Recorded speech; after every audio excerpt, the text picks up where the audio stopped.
is where the fun begins. This is where the fun begins. This is where the fun. This is where the fun. This is where the fun begins. Who's the big guy with the muscles? This is where the fun begins. Who's the big guy with the muscles?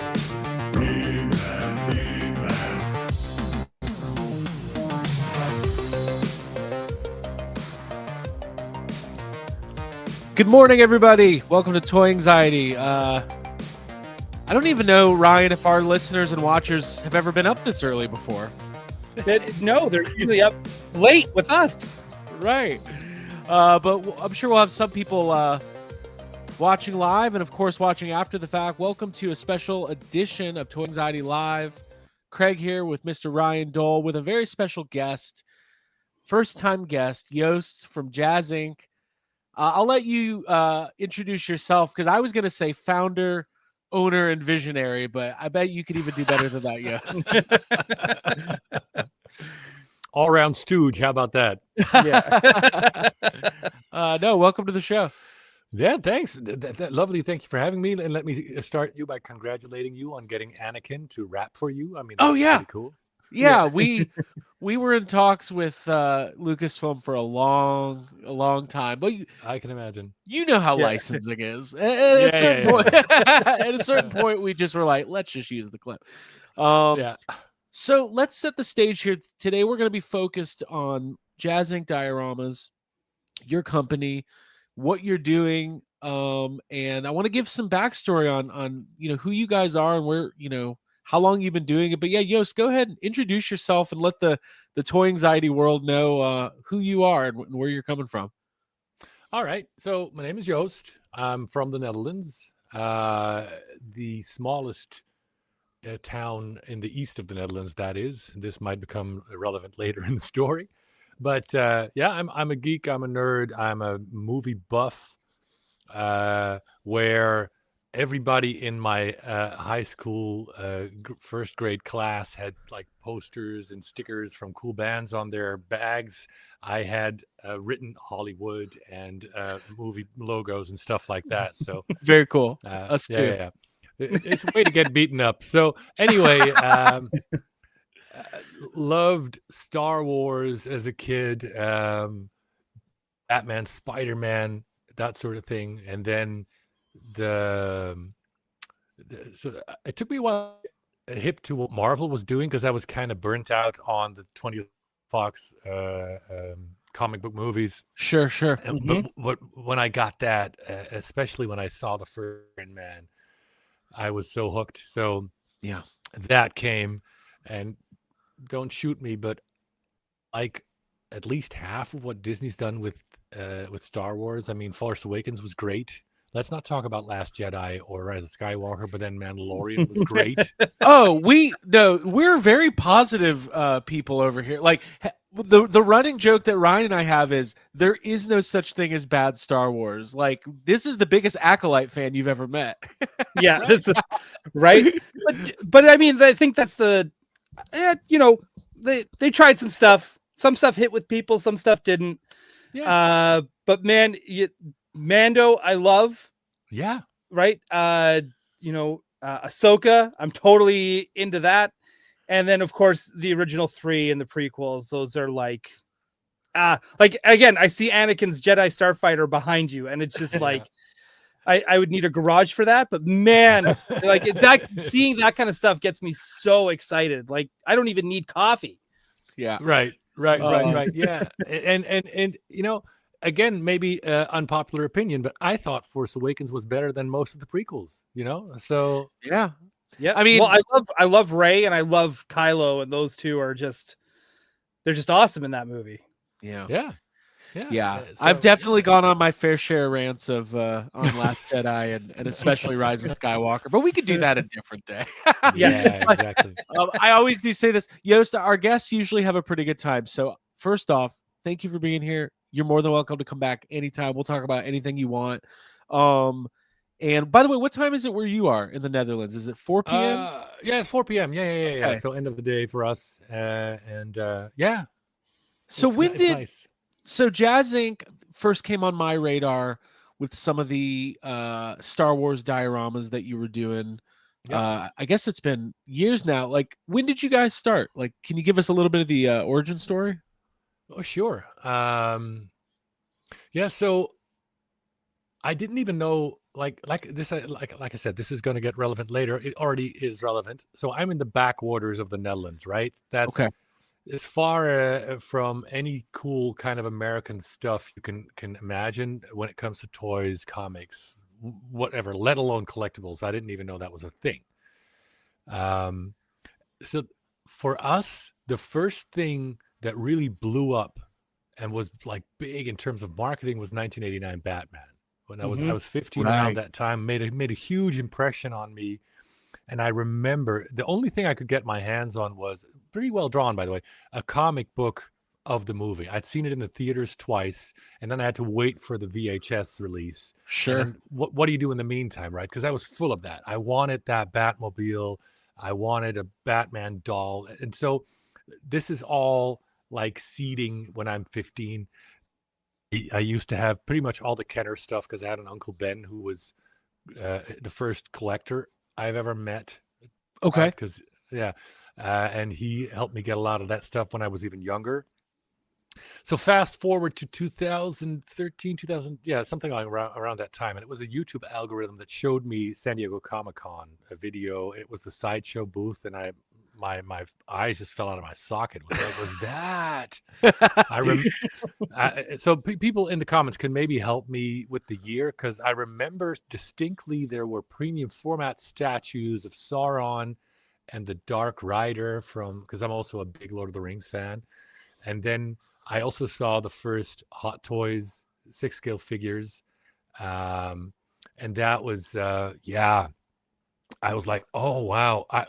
I'm going to get me some of that. And so I found some of that. I went back and forth a bit between premium format and 6-scale, and then I finally settled on 6-scale because it's got the mixed medium and you can repose it and all that sort of thing. Sure, And it doesn't take up that much real estate, but it didn't have the presence of a premium format statue. And so it was a friend of mine who was in a Dutch Facebook group who sent me a picture of 6-scale figures inside a diorama, but specifically of a Death Star kind of diorama. And I'm like, yeah, I'm going to do that. So,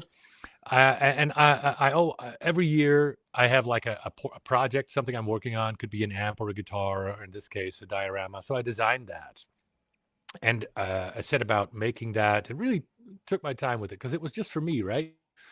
And I think it took me about 6 months to get it to where it was machined from aluminum, and it had false walls, and it had plexiglass, white, the light coming through the Death Star openings in the walls. Sure. And then it's got power going into the feet of the figures that I want to light up, like C-3PO. And so I was finally ready to share that. That was around the summer. I shared that. I think it was still Collectible Freaks Forum or somewhere or other. And people kind of lost their minds and kept asking me if I could do that for them. And I was like, yeah, and I don't think so. 6 months of work.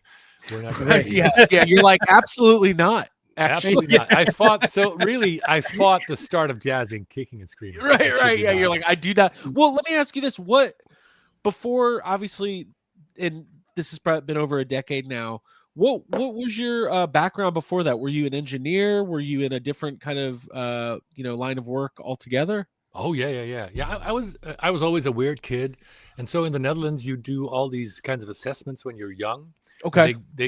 That'll give you because we have many different levels of high school, not just one.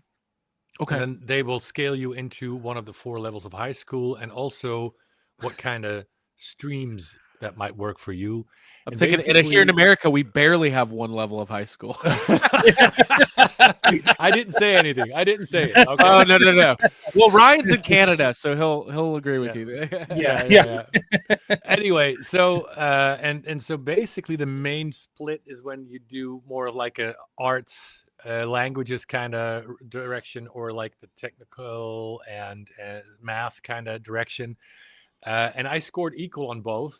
Not equally high, but just equal. I just and I couldn't decide. So that's been the fight all my life, right? I like the creative side of things. I like the technical side of things. I also like the business side of things. And so Right. I ended up in the semicon industry. Okay. So the semiconductor industry, which I was striding the fence, right, between the technical guys and the sales and management and all that sort of thing. And then I had a couple of startups, and that allowed me. So I have the experience in the engineering, in the sales, and in how to run a company, how to finance it, and I'd done well enough for myself so that I could. When I finally decided to give JazzInc a go, it was okay that we didn't make any money because it was, fine and fun, and I didn't. And so that took many years before we actually started seeing getting out of the red, going into the black. And so it's the other lucky thing was that my wife. She's also a business and an engineering major. She actually has a university degree. And so, but she likes the things that I don't like, right? So business administration, website,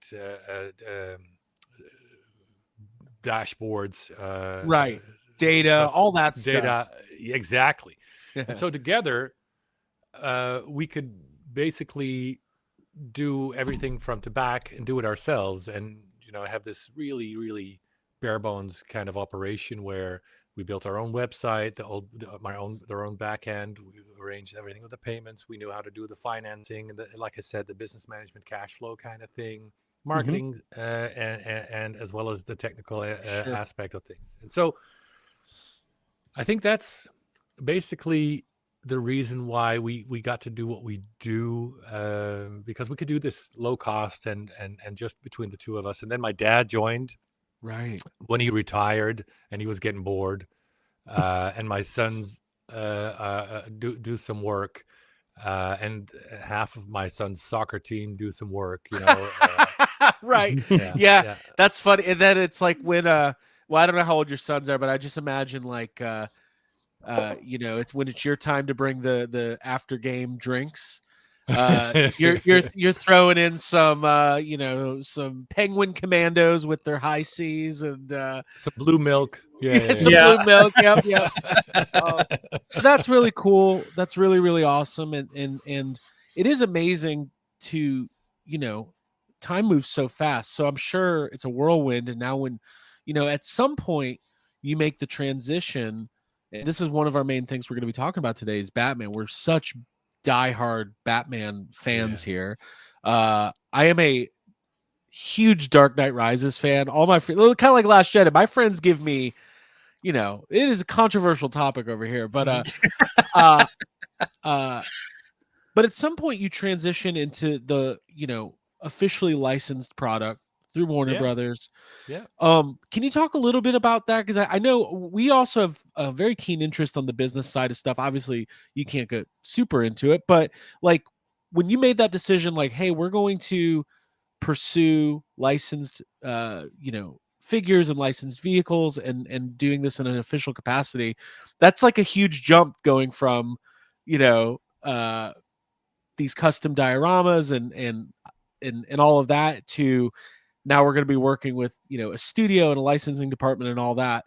Were any big surprises along the way that, or was your wife ready to tackle that stuff too with her business acumen?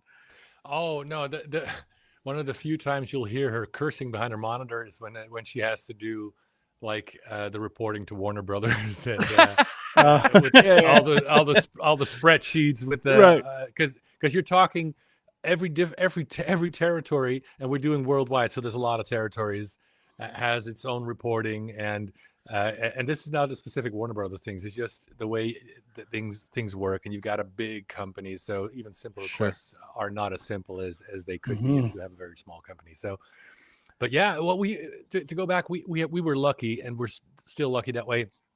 Is that among our fans, we had people at Lucasfilm, people at Warner Brothers, people on set who followed our work and helped us out with stuff even before we were licensed, actually. And so we got on the radar, but in a good way. And we managed to, long story short, we managed to work out a deal with Warner Brothers that turned out to be bigger than both of us expected. And the beauty of it is they don't have a lot of work with us because we know more about the product and the stuff than they do. That's not being arrogant. That's just, if we're fans, people, they have to manage. I don't know how many IPs within Warner Brothers. Sure. Right. I mean, by the way, you should probably know this. We are both heavy into we come from the Ghostbusters collecting and prop community. So you see a lot of that as well, where it's like, the studio's making a new movie and they're like, who has this prop? Who's got the dimensions? Because we don't have it. There's no archive here, so. Exactly. Yeah. So for me, we plan to make all the Batmobiles. We've made a lot of them already. The only Batmobile where Warner Brothers could really help us out with some serious technical drawings and all that. And actually, again, we go around Warner Brothers sometimes straight to set in this case as well.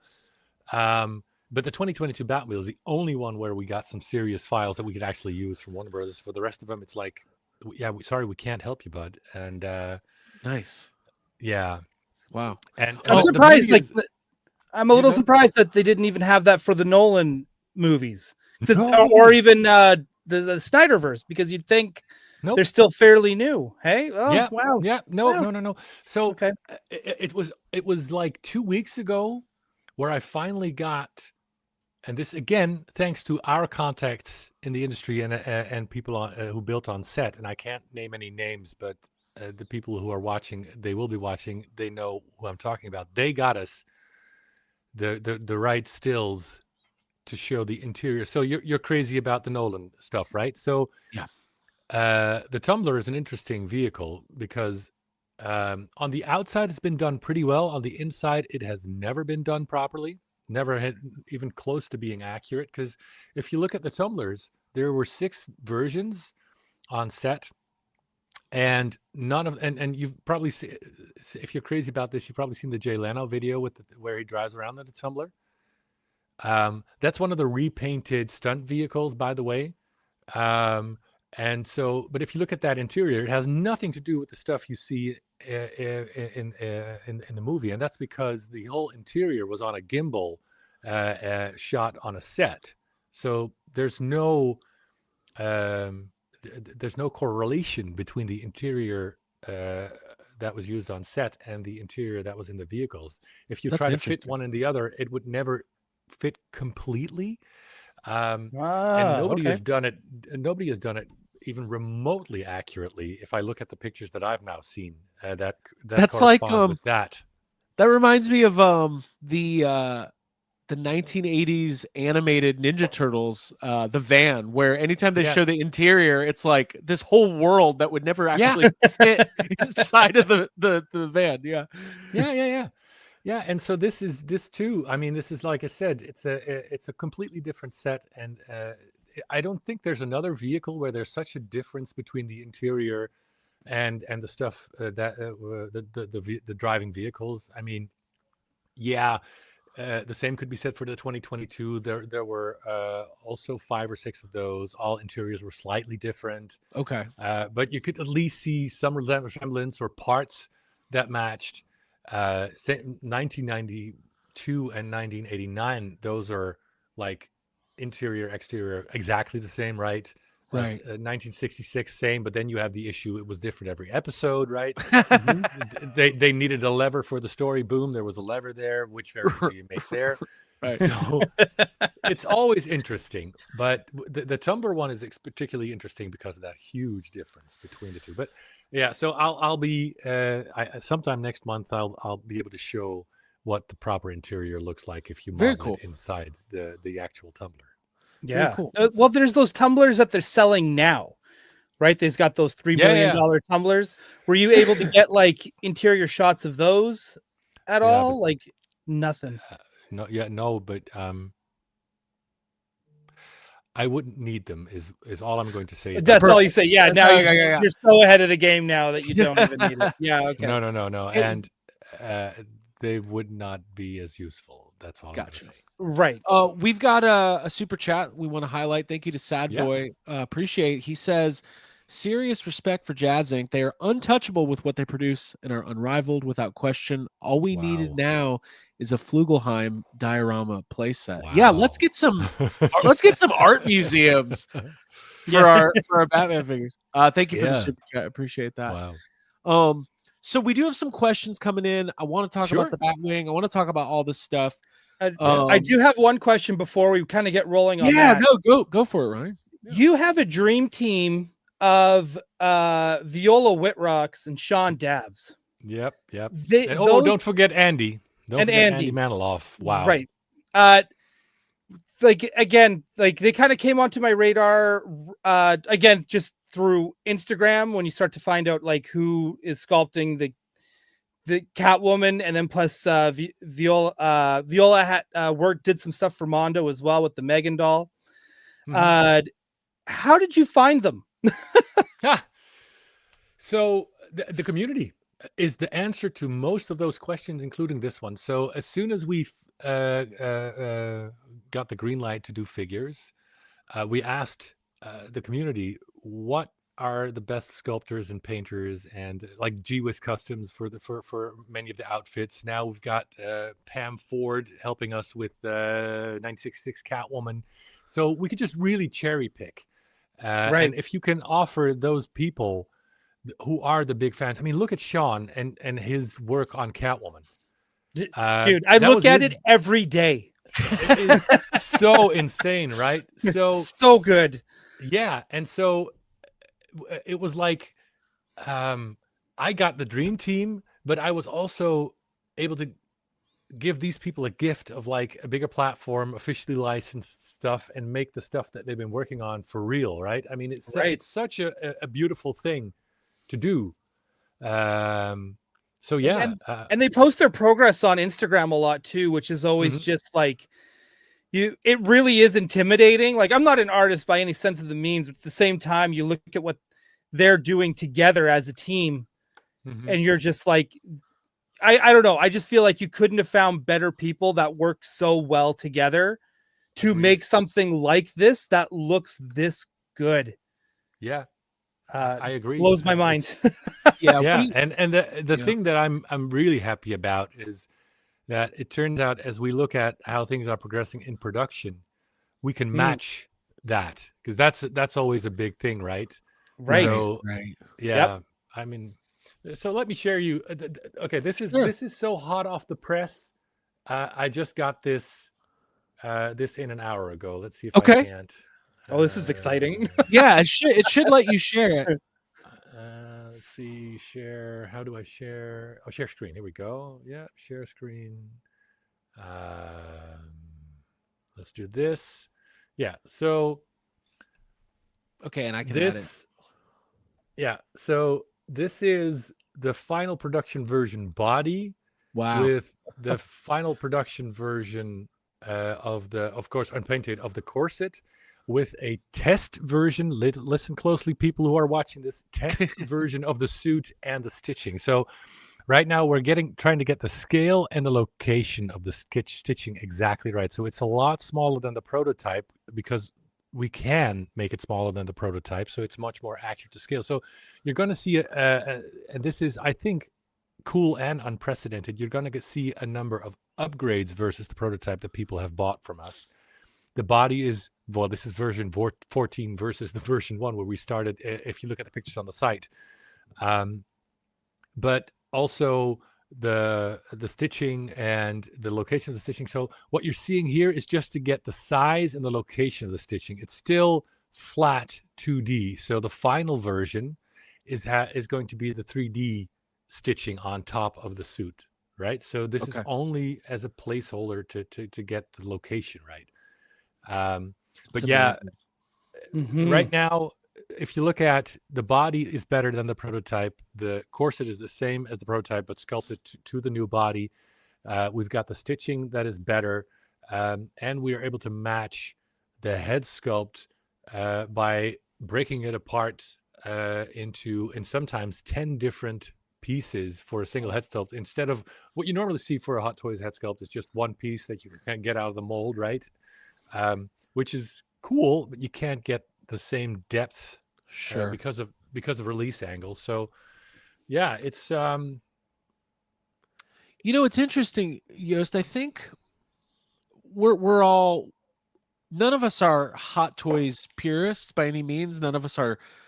We all have hot toys. We Right. dabble, right? right. I think, and I think we all traditionally are, vintage toy collectors and maybe even more 112 collectors. But it's undeniable, like Hot Toys, what they've done and the impact they've made on the industry is incredible. But when I started noticing you guys or InArt and some of these other, lower run high end 1/6 companies, you kind of realize like, oh, that's almost, Hot Toys is like an entry point into this incredible other world of toy collecting, and it gets me very, very excited. Like seeing what you were just showing off is just super cool. Yeah. So I want to be sure that everybody knows Hot Toys is the OG. They, in my opinion, created the 6-scale Right. market, or made it what it is. Sure. They make amazing stuff for the price. You'll see a whole lot of Hot Toys in my collection.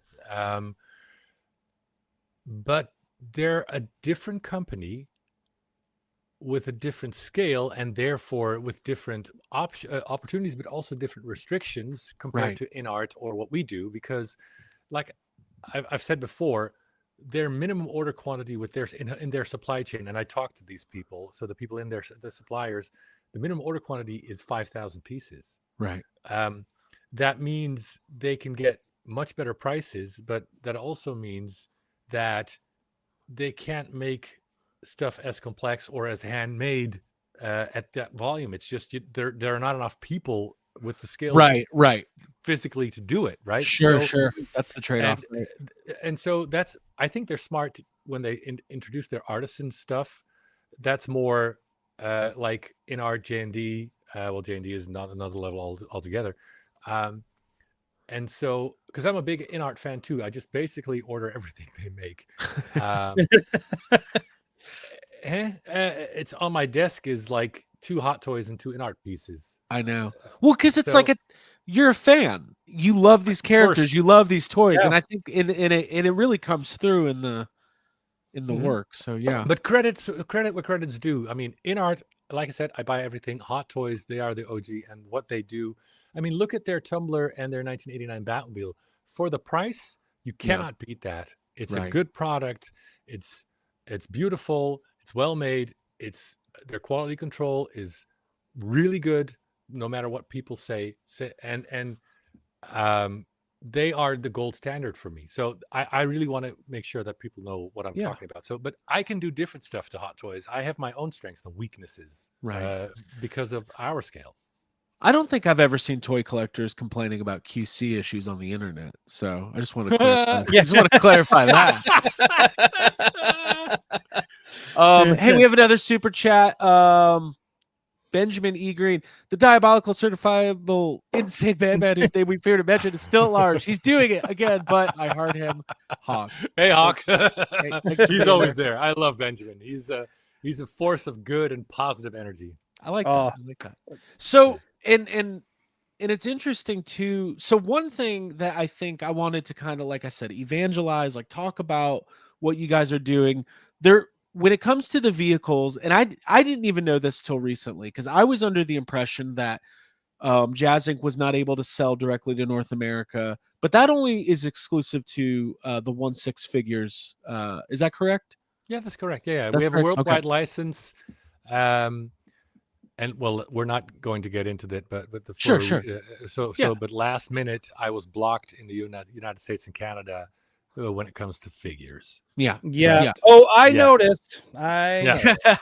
but there are ways to get them. There's distributors and things of that nature. Yeah. And Yeah. I would recommend everybody join the private JazzInc Facebook group. It is kind of a central hub of information and community, and it's really, really cool.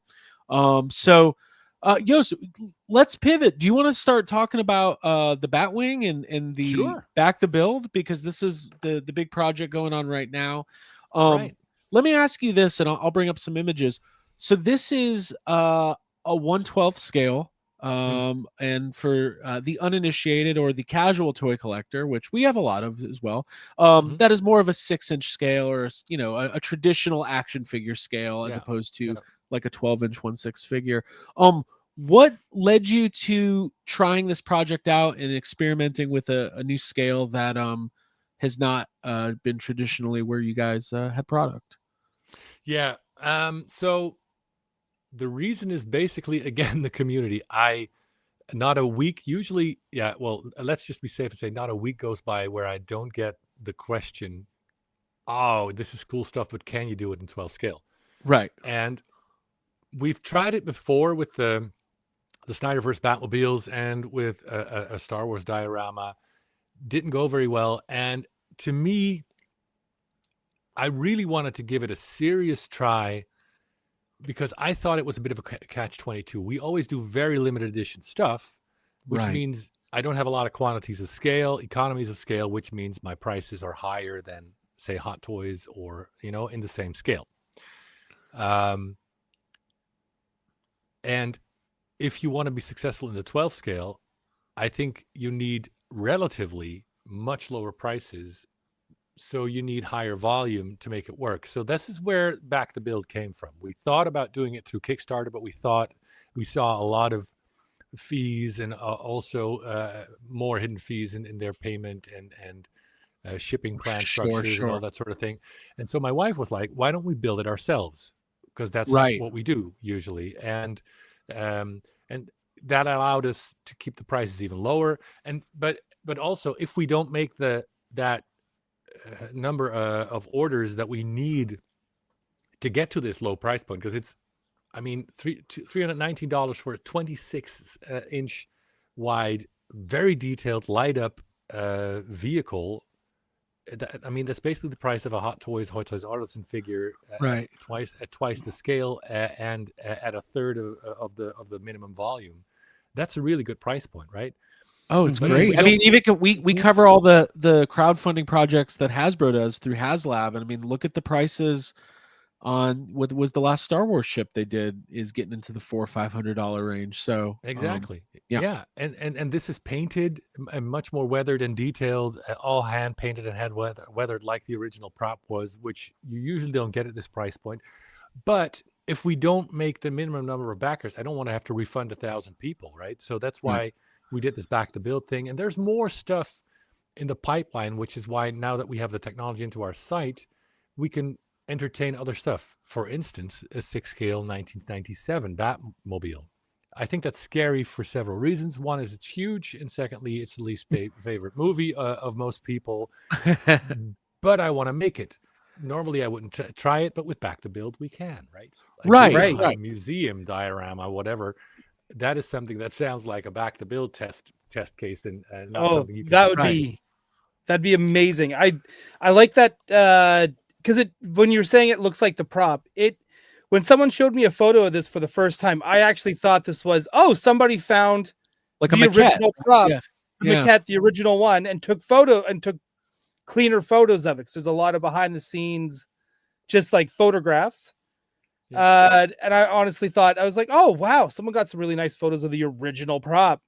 But no, you can own this. It's wild. Yes.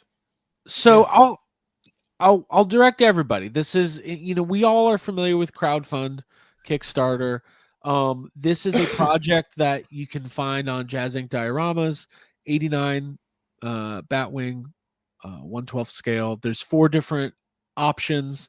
And I think it's going. There's 45, 50 days left, something like that. I've backed mine. And I think this is a really cool way. It's hard, I would imagine, running a company when you see community chatter. And this is very much like, this is a way that we can mitigate some risk. Obviously, you still have to develop it. And there's you put money into an R&D and you built this whole platform on your website to do it. But if if it's really the demand is there, then here is your opportunity. My question for you, Joost, is with the 1/12 scale community, that collector community, I think is very different than the 1/6 scale. what are the challenges for you to kind of break into, like to make sure everybody knows that this is available, just be even beyond the Facebook group and the people who already know about JazzInc? Is that fairly challenging, or is that a new challenge?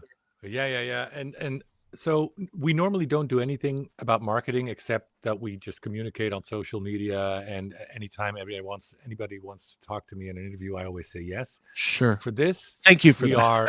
Yeah. No, but I mean, this is fun. And so, but for this, we're actually launching a marketing campaign. So we're already doing like YouTube, Facebook, Instagram campaign for all people who don't know us. We'll get to see that ad. We're investing in that.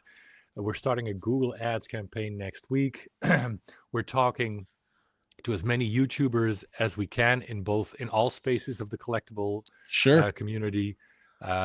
There's already a couple of videos out there but we're talking to Darius of The Amazing. Mad Hatter has thrown their hat into the ring, pun intended. Yeah, he's great. He's great. Yeah, and we're talking to some others I cannot talk about yet in the coming 40 days. So there's going to be a lot of work, more than we've ever done, to get the word out there. Thanks to the Collectible Freaks Forum, I've seen a list of forums I might have to register with to get the word out there. And I'm asking everyone who sees this, because it's even better if it's shared by the community. Look at this, guys. You need to get on board with this. We just need to get the word out, because it's difficult, because this is another catch-22. We want to show the 12 scale community what we can do.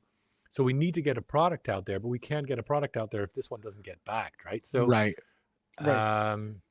When I saw some questions coming earlier, somebody was asking, like, could you do a 1/12 '89 Batmobile? And I don't want to speak for you, but I would imagine that there's lots of possibilities for all sorts of different things, vehicles, I'm glad whatever. You mentioned that. Yeah, because I think, based on all the feedback, if this gets even semi-successfully backed, and I'll talk about that in a minute, the 1989 Batmobile in 12 scale, the way we do it, with the accurate 3D model, paint job, detailing, everything, that the 1989 Batmobile is going to be next in 12 scale. I guarantee it.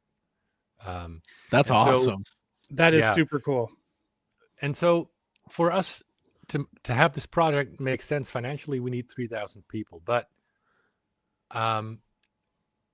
what if we hit 2,000? So I'm always very transparent. Our margins are the lowest in the industry. So normally, if you run like a comic book store, you take about 40% margin, gross margin, mind you. Right. Which is why we don't have any retailers or wholesalers, because we make less than that, and we have to manage the whole chain, from development, production, sales, to whatever. And so we have a 30% gross margin. That doesn't account for my salary, the rent, tax, whatever. So that's just the gross margin on this product. So that what puts that at around 2,200 units to break even, right? But so let's say we hit somewhere close to 2,000. I'm still in the red, but only 60 days have passed, and before we ship it, we'll have another 10 months. Mm-hmm. I think we can sell enough in those 10 months to at least break even on this, get our foot in the door on 12 scale, and move forward on the next project. So that's one of the other benefits of and other. So I'm willing to really bet the farm on this project, because you were right. I've already put a lot of money in developing this. Making the prototype is always many thousands of dollars. Then the marketing campaign that we have to pay for in this case. So yeah, there's a whole lot riding on this, and I'm really trying my best and my hardest to get some traction here and get this off the ground to a point where I don't even have to make any money on this. But if I can just barely break even on this, then the end game is much farther away, right? The 12 scale Batwing, a Batmobile, sorry, the 12 scale Tumbler, and a 12 scale 1966, the way we do it, right? Completely accurate. But there's one vehicle that's very underrepresented. It's the Bat ski boat from Batman Returns. That is very true. That is very underrepresented. I wonder why. I now. no, I'm just Also, hang on. Also, and one Ryan, more. I know all Hey. your bat ski boat stories. I know. Yeah, that's very true. And Penguin's duck, I think, in this scale would also be amazing to see. Yeah. Yeah, but I'm still hoping for a duck in the 6 scale. I mean, Penguin got off to a slow start, but it's finding some traction now. We're about 700 orders in, 800. Nice. Which gives me good hope that we will end up somewhere around 1,500 units. If we can sell 500 ducks, that's fine worldwide. We don't need more than that. So, Penguin is definitely interesting. Yeah. And, Well, those let me highlight those figures because they're incredible. Look Yeah, at that. these are insanely good. It's oh thank man. you. Yeah, again, Viola and Sean to the rescue. They are amazing. And then just on the Batwing, also 10, 11 months later, people start getting them, and then people start showing them off, and then that's where everybody goes, "Where can I buy?" It always goes like that, right?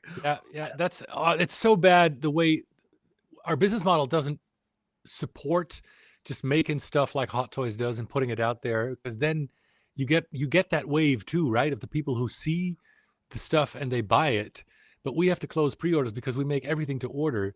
Right. Before we finalize production. And so we saw it with the 1989 Batmobile when people saw this thing in hand and people actually got this thing in hand. And the same with the 1966 Batmobile and our 6-scale Batwing. And the same is going to happen with these figures. I know that people are going to be like, oh, okay, underestimated this, or didn't know this was available, or underestimated how cool this was. Right. And that's going to leave. There's a lot of people who are going to miss out. I mean, it's the same. We have wait lists. Sometimes 100 people long, or 200 people long for stuff that we made. Yeah. Let me ask this, Joost. When it comes to, obviously you guys kind of like built the company on the back of these incredible dioramas and vehicles, and now have moved into the figure space. So Right. when you're discussing which figures to do, obviously you've got Catwoman and Penguin. You've teased, I think, was it 66 Catwoman, Julie Newmar, Right. What is available to you? Is there anything that's off the table, or is Warner Brothers saying, if you want to go for it? I mean, obviously there's actors likeness rights that I know with Jack Nicholson. He hasn't had a figure. Yeah, he hasn't had a figure in a long time. I can only assume. I'm sure if people could be producing 89 Jokers, they would be. Yeah. Right. Yeah. And Bob. I've been pushing for Jack Nicholson as recently as a meeting with the big honchos at Warner Brothers a couple of weeks ago, but nice. their hands are tied as well. Yeah. So that's a good example. Vicky Vale is off the table because apparently somewhere they didn't secure the rights. But other Warner Brothers stuff like Wizard of Oz is very tricky apparently when it comes to that's Craig's lane. That's his yellow brick road for sure. I would buy 1/6 scale Wizard of Oz figures. Let's just put it out there. Yeah, so I think a lot of people. So there's other stuff that I wish we could, but Warner Brothers just can't legally do that. It's Mad Max. I've been asked for that many times. Okay.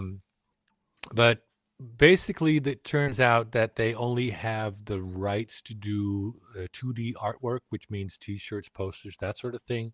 Gotcha. They can't. They don't have the rights to do figures and vehicles. And Mad Max is one of those IPs where the rights are spread out over producers and production companies, and like there's a half a dozen people who have to have a say, and so yeah. Right. Yeah. But like, how are we looking for Chase Meridian though? Like, because there are characters again that we've never seen in any toy form. Like, I mean, we were at McFarlane he announced Max Shrek. I would love for you guys to take a stab at that. You've seen the prototype that we had. I've right? seen the prototype, yes, and I wasn't even sure if that was real. There's a Max Shrek prototype. Yeah. Wow. That's my bad. Oh my God. I can show you. But the thing is, all right. So with the back to build thing, that might be something we can discuss in the future, and just try. But I did become more wary when I saw the low Penguin and BTAS numbers, basically.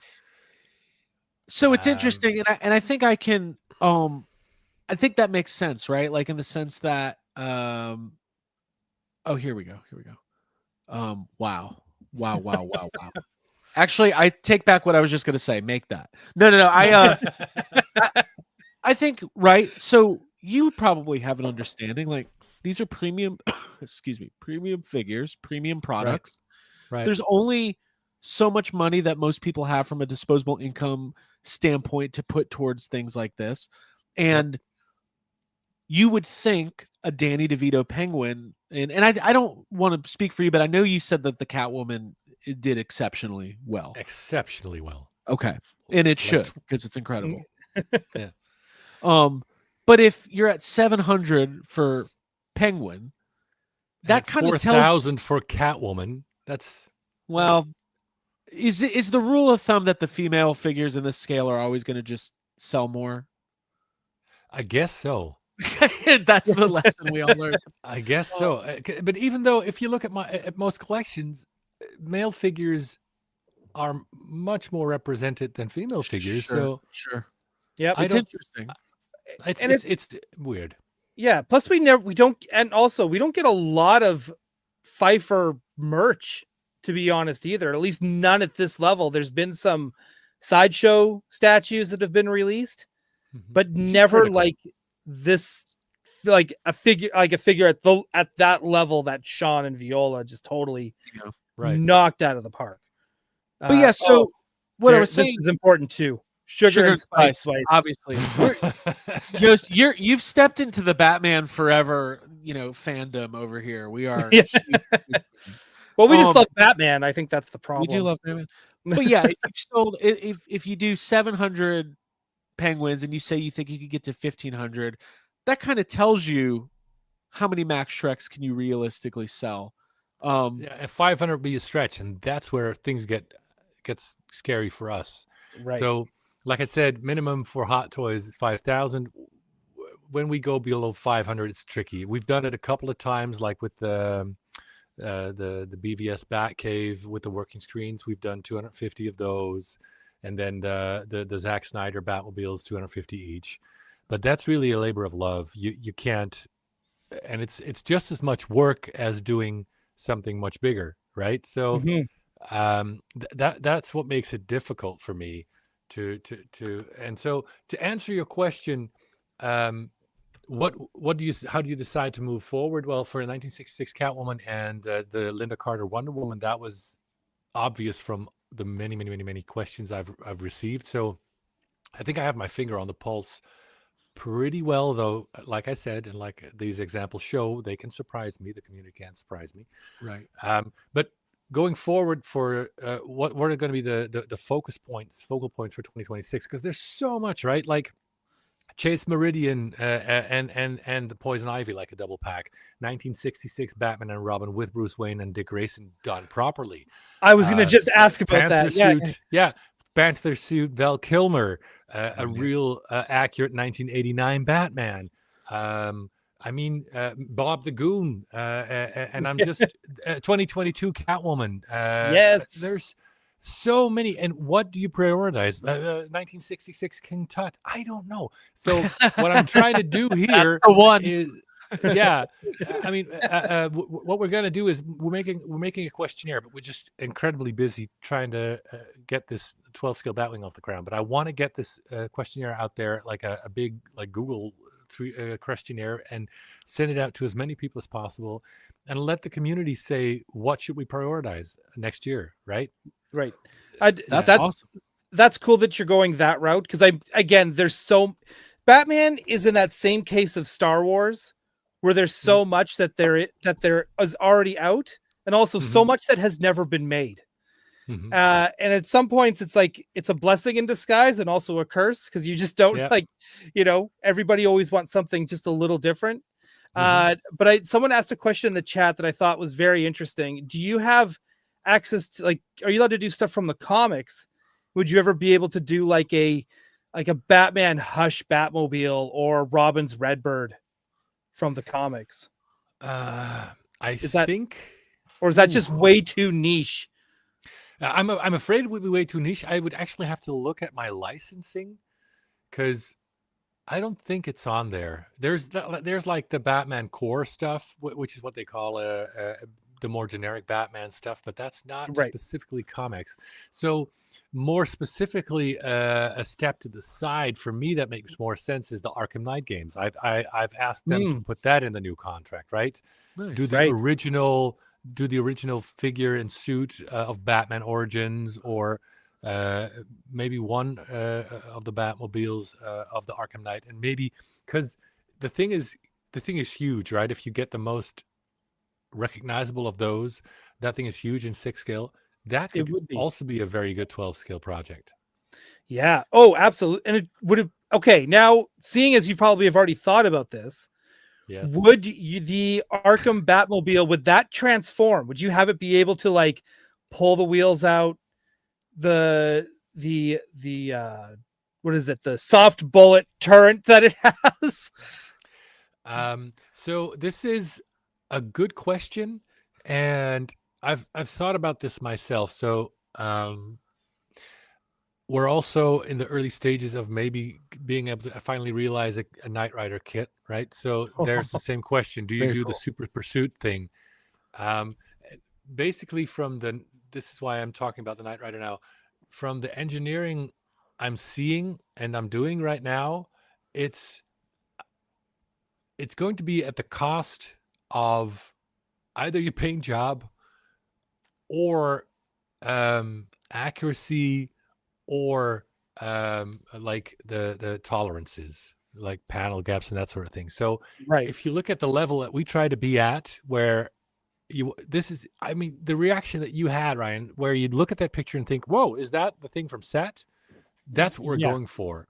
Right. And kit Super Pursuit mode, or moving the Arkham Knight into, that's more like a toy thing. It with is. the consequences are that it will look more like a toy. And so early days, but from an engineering standpoint, I think better not. Yeah. And I was like, now thinking about it, like in my own head, I was like, there's probably a lot of cheats that go involved in that video game. Oh yeah. Where things don't fit like they're really supposed to. They just mesh together. No one questions it. We drive off. We punch a thug in the neck, right? Like it's just yeah. So Kind of in the same vein, and I, and feel free to go. I wasn't even going to highlight it, but Quip's a good supporter, so it is a good question. I think I'd kind of want to know the answer to, selfishly. Possibility to get the comic villains that appeared in the Batman '89 comic, like a realistic Billy D. Williams as Two-Face or Marlon Wayans as Robin.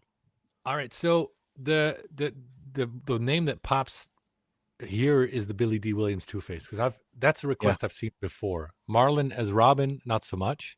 Right. But so if you're asking me, gut check, what do you think is possible down the line if the people keep supporting what we're doing, then I think a Two-Face Billy D. Williams is very much on the table.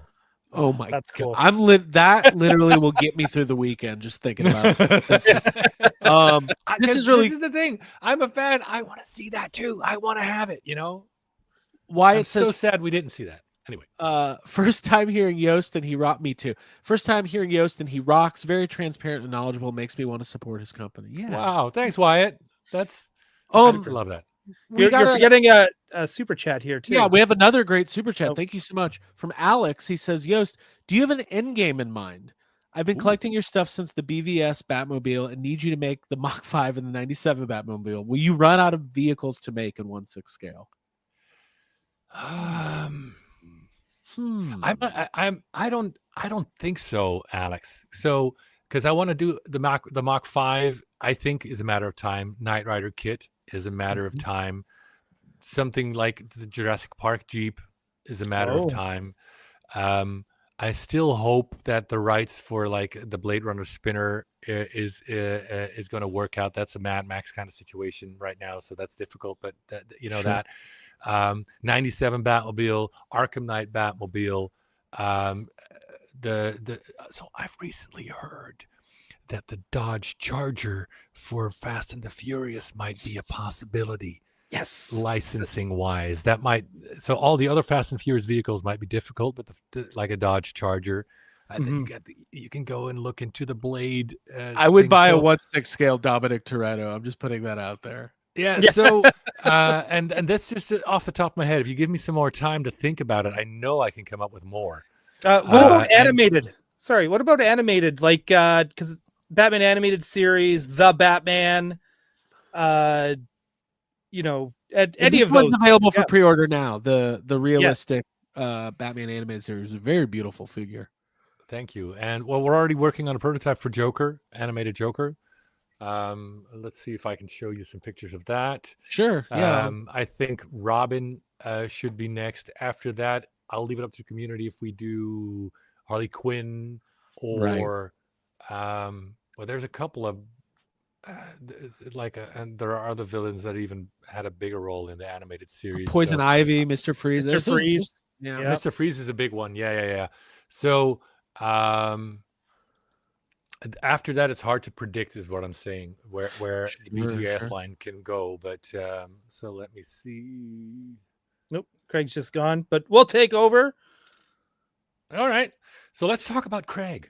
Let's talk about Craig. Yeah, Let's talk about it behind his back. Let's see. yeah, what I he got. can't believe he's a Nolan. Oh, hey.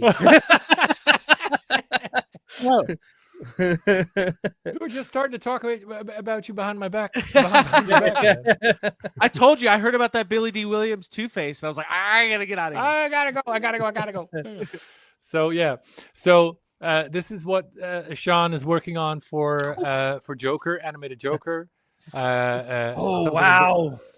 a bit more maniacal as a second head sculpt, doing the hat with the coat. I That's think we cool. might have to push the maniacal head a bit further even. So the next BTAS is already in the works. I think this is another 12 scale Batman kind of thing where the support right now is around 500. So I think we'll end up at around 1,000, which is on the low side. But if we could do 1,000 for Joker as well, I'm fine with that.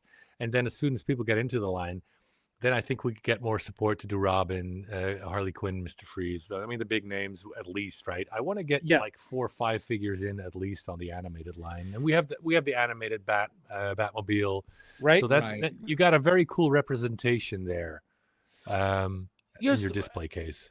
That's So very cool. we're at an hour. Do you have like 5-ish more minutes? Oh no! I usually take like 2 hours for the Okay, for gotcha. live streams because I know the time just flies when you're Time having flies. fun.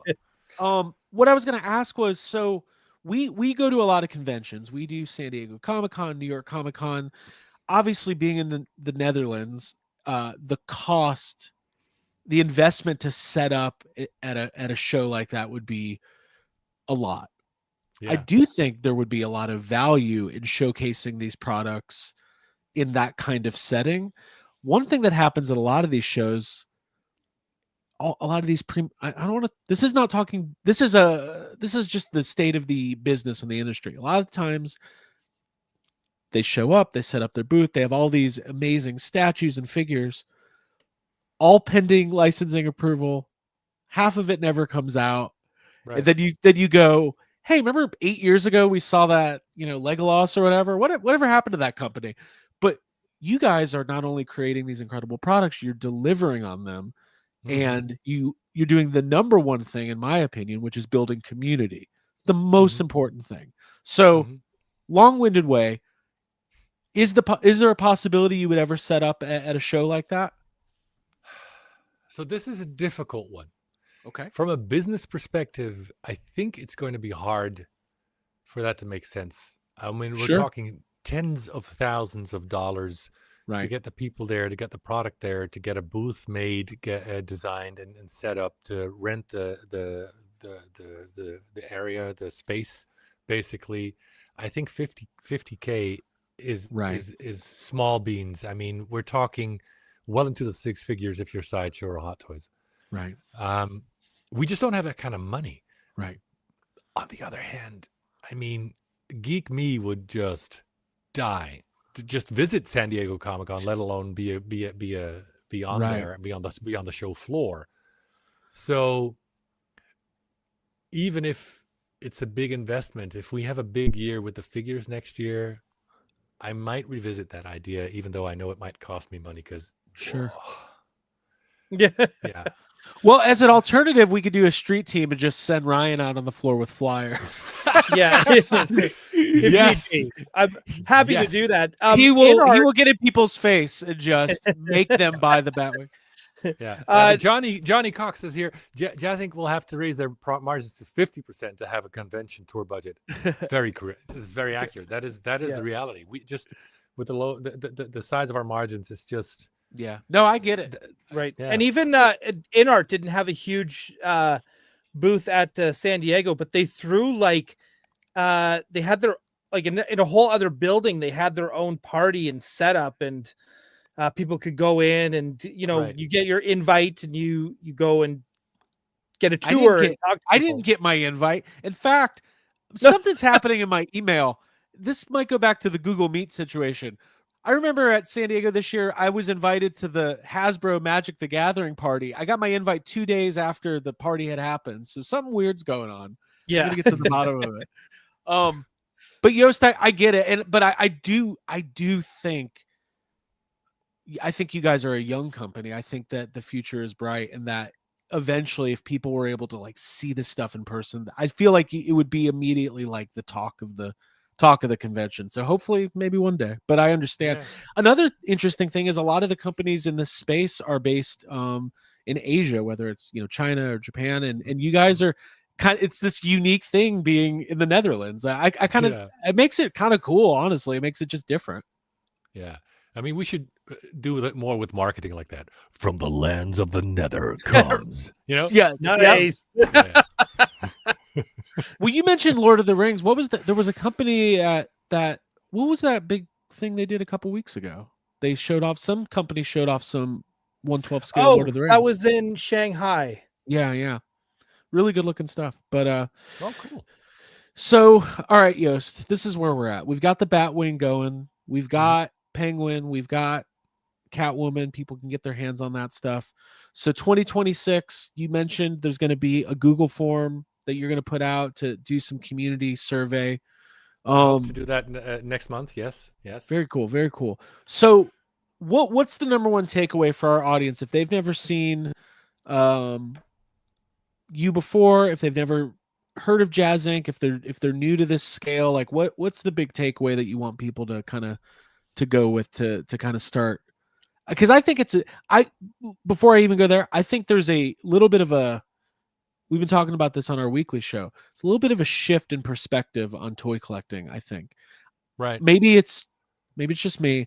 I feel like there's more of a quality over quantity mind shift setting in. I think a lot of it has to do with the state of the economy and disposable income and all that. But I know for me, the days of going to the store and trying to buy the latest six figures in whatever line, it's doing a lot less for me than investing in a beautiful piece of art that I can have proudly displayed on the shelf. But anyways, that's a little rant. It's not even a question. I hope you're right. That's where we are. That's where we live. Right. But what do you think for 2026 for people new to the company? What do you want them to take away? So, like you said, join the Facebook group, or if you're not on Facebook, at least subscribe to the YouTube channel, because the community is the most important thing. And it's the Facebook group, it's the YouTube, it's the questionnaire that we need. We need input. Where do you want us to go? Because this is the grassroots organization, if there ever was one, right? So sure. Let your voice be heard. I see everything that is posted in the Facebook group. I see every comment that is posted on the YouTube clips. Join us for live streams wherever. I mean, I'm 100% sure I'll be back on Toy Anxiety sometime in the future. and just give me direction, and because we want to. I need to have a wider platform to stand on. So we want to keep doing the vehicles. We want to do figures really well.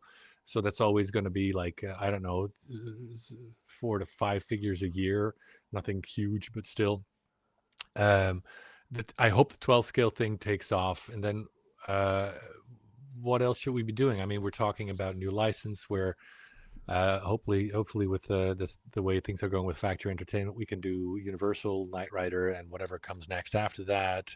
But, give us some direction. What do you want to see? Because I agree with you, Greg, that people are going to be more and more discerning when it comes to collecting, and there's more on offer than ever before. Right. I mean, and so we really want to pivot and do the stuff like we've done in the past, do the stuff that nobody else has been doing, but that's just small enough for us to get enough traction on. So, and I'm trying to find that sweet spot, right? So I know, for instance, based on, like I said, my finger on the pulse, some things are obvious. Knight Rider kit and 6 scale done right, that's going to take off. Wonder Woman, Linda Carter, it's never been done before. That's going to take off. That's awesome. That is so awesome. This is going to be amazing. Yeah, Catwoman, Michelle Pfeiffer, that's never been done. Those are that's the easy things. Yeah, the low hanging fruit, right? That's the low hanging fruit, exactly. But yeah, we need something not quite as out there as Sugar and Spice. Though I think that's low hanging fruit too, by the way. I agree to disagree with you there. Well, what about has there been a licensed Riddler and Two-Face from Batman Forever? Or at least one that lights up when he's jogging at night. Yeah, but those are because I think the unlicensed things were pretty decent. So how much market is right? How much meat on the bone? Right. Okay, yeah. That's totally fair. Yeah, you were talking about because again, this Wonder Woman, this Linda Carter is already just in render form is just absolutely stunning. You also brought up doing Dick Grayson and Bruce Wayne 66.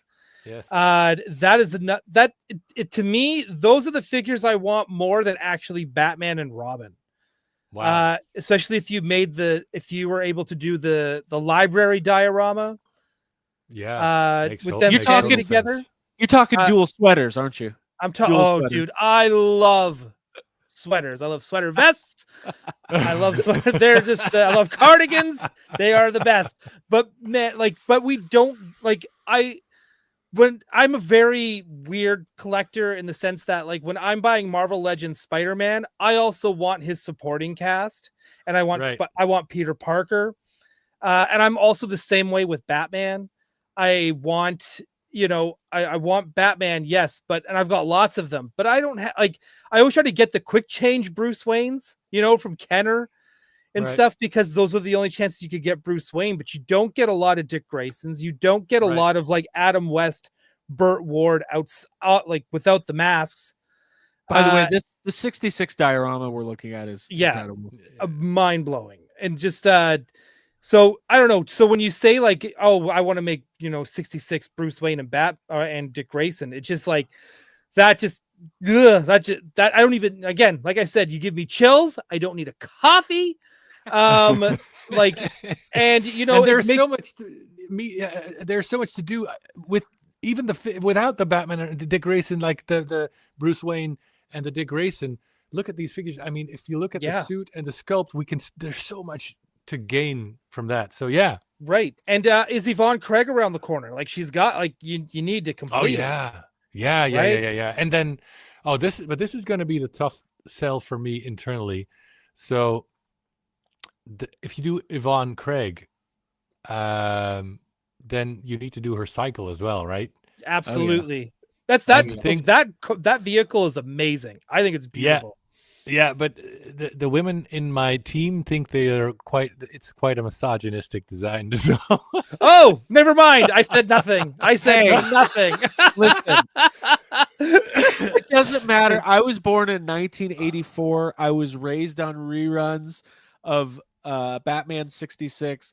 There was nothing, and I mean nothing, like being a 7 or 8-year-old boy and seeing those Batman 66 intros and just praying it was going to be a Batgirl episode. Like, please right. show up in the animation. Yeah. Please. But also Yvonne Craig, like just even her as Barbara Gordon, because She's awesome. she's awesome. beautiful as is. So just even getting getting a Barbara Gordon, which is something we don't get really any of in any form.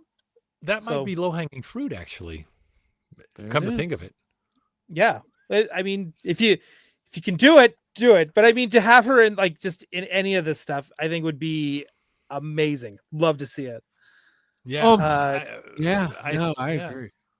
Let's see how Julie Newmar Catwoman does. If that does well, then I think Batgirl and maybe a Barbara Gordon Batgirl 2-pack might be the next the next thing. I think Ryan, I think you're right. That might be low-hanging fruit. The last thing we need to do is give Ryan Dole his ego the credit when that gets, because he will start marketing it as Ryan Dole presents Yvonne Craig. So Ryan, if it ever comes to the pre-order stage of the Barbara Gordon Batgirl thing, give me a shout out and I will put your name on the box as one of the original ideas. Absolutely. And dude, I will. Yeah. Oh man. Now that you gave me that incentive, I got to find a way to track down how to buy some of these figures, because I need to get the Catwoman, the Julie Newmar, to make sure this happens. We'll post in our groups and I'll put links to some of the distributors that I know you guys work with that are the reputable ones, so people can get hands on figures. Before we head out, I want to give a shout out to the chat. We know it's early and this is a weird time for us to be streaming, so thank you guys for showing up and having fun with us today. Whether you're here live or watching after the fact, hit the like button, hit the subscribe button, join the Facebook group for JazzInc. Joost, I can't let you out of here before, somebody I didn't know in your group said I have to ask this. So all right, here it comes. Have you ever thought about doing Ghostbusters? Do you care about Ghostbusters? Is it part of your freaking canon? Love Ghostbusters. Nice. So all right. So okay, imagine this, early 80s. Yeah. Backwatered the Netherlands, right? I see the first Ghostbusters, and that's been the time when there were no VHS tapes for sale, so you could only rent it. I walked around with the rental case of Ghostbusters all day while playing with my friends, just to look at that image, and just looking at that tape and that image at the front of the box gave me the chills again, gave me that figure. So that's right up there for me with 1989 Batman, with original Star Wars. Nice. So yeah, that's having go for it. But having said that, I mean, okay. So there's two parts to the answer. Ghostbusters, I think it has been done pretty well already with what's the company name again that did the 6-scale Blitzway. Right. Yeah. Blitzway did. I think they did an awesome job. But then I get back endgame question: do you think I'll ever run out of vehicles?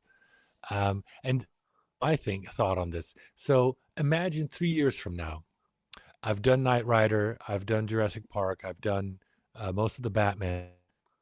Isn't then the time to have a look at Ghostbusters again? I mean, Blitzway is way back in the back of people's minds. Sure. Oh, by the way, in the meantime, I've also done. I'm dreaming here. I've also done the James Bond DB5. All right. So, but yeah, that's You've done it all. Then in a couple of years, I hope to give my crack at the Ghostbusters and my crack at the Back to the Future vehicles. I would love to see you guys take because I've seen on, I think it was Viola's Instagram, of her doing Rick Moranis. She was doing a Louis Tully, like just painting Right. one. Yeah. Oh, And it had- right. And it had me going like, where's this? Well, you Because know- again, we don't get a lot of Rick Moranis stuff either. Like if you guys even dove into Spaceballs, Oh, I think that would be right. That would be Listen- amazing because you do the. Hang on, sorry, Craig. No, Just you're good. and then because when you do the dioramas, like even if you were able to army build a room full of assholes, yeah. I think would be just Yo. so much fun. Yeah, right. We ain't found shit. like I think there's a lot. And again, but we'll go back to Ghostbusters. I digest, but it's just like it's so good. Go ahead. I can say this. I think Blitzway is a great company. I don't personally think that their 1/6 Ghostbusters figures likenesses nailed it. I know they've taken a couple passes at it. I think Bill Murray's face is hard to capture. I get it. Yep. I would love to at one day, because look, everything behind me is Ghostbusters. It's all vintage Ghostbusters. I would love to invest in a 1/6 scale, Ecto and figures and list. If JazzInc gets to that point, then things are going really well, and that's awesome. I'm Yeah. excited for what you guys are doing. I think it's really, really important to get the word out there and to continue to. There's nothing better than fantasizing about the toys that you want. Like that's what drives the collector mentality. And it would be a dream. I mean, just to think about it, having done the Batman stuff, maybe some James Bond and Kit, Oh. and then being also to have be in the same company at the level I'm looking for in my collection. Do Knight Rider, do Back to the Future and Ghostbusters. Well, I think yeah. the one thing you hinted at that I think is a huge unlock is Jurassic Park. I think if you did that Jeep with even, I don't know if you would ever do 1/6 scale figures, but that community is so, it's like the Ninja Turtles community. Like they buy They're it rabid. all, they want it all, and it's really, really cool. There's so many great fandoms out there. It's awesome. Yeah. Yeah. If there's one thing I would love to see you guys also tackle, just because you guys just love movies so much, something that has not been done, that no one's even tried to tackle it seems like, is Short Circuit. Where is my 1/6 scale Johnny 5? Johnny, yeah. Like no one's ever made that. And I always feel like he's so toyetic to begin with. Yeah. And it's never happened. Like Right, I never It know is what a you're deep gonna cut, say. though. yeah. It's a deep cut, but I love Johnny 5. Yeah. Ryan will be like, I've been thinking lately. There's never been a great Mac and Me 2-pack. You get Mac Yeah. and Me. It just has never happened. So this is great. So let's say, Joost, you are first of all more than welcome to join anytime. I've really enjoyed this conversation. I think that Me too. our audience is going to get a lot out of it. Super, super excited about the Batwing. I cannot wait for that Yes. project to come to fruition, and I can't wait to see what you guys do in the coming years. Anything else that you want to plug or say before we head out? No, just thanks for having me on. I really hope I can come back and show off some more stuff. Absolutely. But for now, people, back the 12 scale Batwing. That's the biggest thing to get some traction and to have that extra scale to do stuff for both the 12 scale community, also the 6 scale community just doesn't have the space for that. That's big. BTAS and our figures. That's all I'm saying. When you guys first revealed the 1/6 scale Batwing, I was like, I thought it was I was like, this isn't real. Who could make this? Who's the moron who thought that could work? Herja. That's so funny. That's awesome.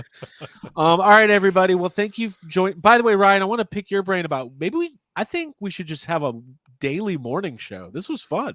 This was actually kind of fun, and it wasn't. I thought, oh man, it's gonna be so hard waking up in the morning. No. This has been good. Yeah, this is good. This is good. All right, Joost, we will catch up with you soon. To everybody who tuned in, thank you for being here. Obviously, we will be back with more Toy Anxiety in the coming. Sorry, weeks when and does the months. Batwing end again? Oh yeah, How much time do we have? 39 days now, I think. 39 days. End of November. Let's get you on think. again next month, and let's do one more big push Deal. We're booking you. We're booking you. Yeah, now. we're booking Yeah. you now. We'll make a long Deal. list of things to pitch, movies nobody's ever heard of. Like, have you Yeah. thought about? All right, everybody. I'm gonna go hard out here. Yost will say bye to you in just 1 second. Bye, everybody. Have a good one. Bye. Great day, Well, 'cause everyone. I don't have the song up anymore. They've heard the song. They're fine. All right. Bye.